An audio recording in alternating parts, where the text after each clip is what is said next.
All right, welcome back to the channel, everyone. And in today's video, I wanted to talk about things that I kind of just want to change up on this 4Runner. I have an off idea that I want to do if I like this year can find maybe like a second gen or first gen or even a third gen. I wouldn't mind having another third gen, since this 4Runner is dedicated solely to being a daily driver and seeing some off-road trails for fun here and there.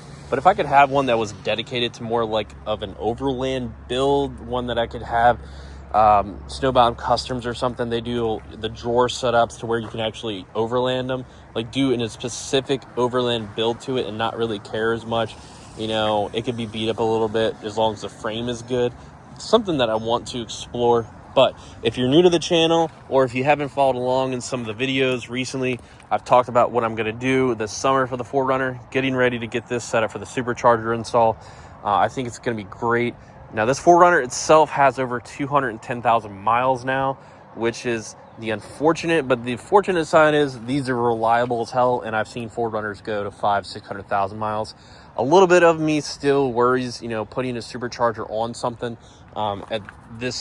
with this many miles. Of course, I'm going to have everything checked again just to make sure, but with the transmission and engine, I think it's going to hold up pretty solid. So I don't think Toyota ever did anything like, as maybe Ford guys in the diesel world talk about, like bulletproof, you know, like bulletproof transmission or engine or something like that. I don't think Toyota ever did anything as far as like having that option for the supercharger and you had to upgrade your engine or transmission. So that being said, the only other thing that I wanted to do was change out the seats to the Corbo ones. But what I want to talk about here today is I've been recently looking about maybe switching the front bumper to one of the aftermarket bumpers. I think there's a company called Northern or something like that makes one. If I did that, I know I would definitely swap out the rear bumper to match, but part of me wants to just keep it the factory kind of look. I do really like the appeal that it has for what the factory look has, especially once it gets repainted this year as well. But the look of one of those bumpers on the front and rear is pretty badass looking, not gonna lie. But that's kind of like why I'm thinking if I did find like another third gen 4Runner, I wouldn't care if it had more of higher miles when I got this one with. But as long as everything was taken care of, I wouldn't really care if the body was kind of beat up or, you know, paint's not going to be a big issue to me. If it's going to be specifically for overlanding, then I can have a 4Runner, no question. I'm just going to throw those bumpers on. Even though they're a little expensive, I think would be another fun project to have, especially one that's dedicated to overlanding. Now, the other thing that I wanted to cover, that I want to upgrade, is not the wheels and tires. I did clean these wheels a couple of days ago.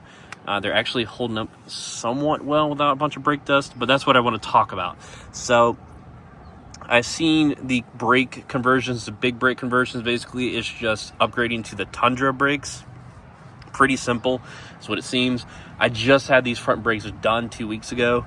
I needed new brakes, so I was thinking, why didn't I just have it done then? And then I kind of got into like looking at like the rabbit hole. And like I said, it seems very similar. The caliper, I think, is just a little bigger. The rotor seems to be the same, but the stopping distance is pretty spot on versus just these. It's just one of those things when you buy the third gen 4Runner, it didn't really matter, I don't think, what trim level you got. You didn't get bigger brakes. As far as like coming from the Mustang world, if you bought a Terminator, the 0304 Cobra, and I think the Mach 1 as well, which was also an 03 and 04, you got the bigger brakes versus the GT. So I did the bigger brake conversion for the fronts. They have them for the rear, but not so much, really that much of a difference that I saw.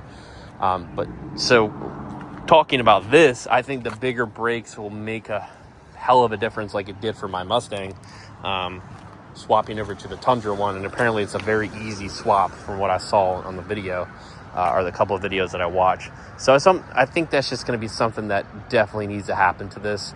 But like I said, looking out for another, I kind of just want to go with a third gen. I don't know why.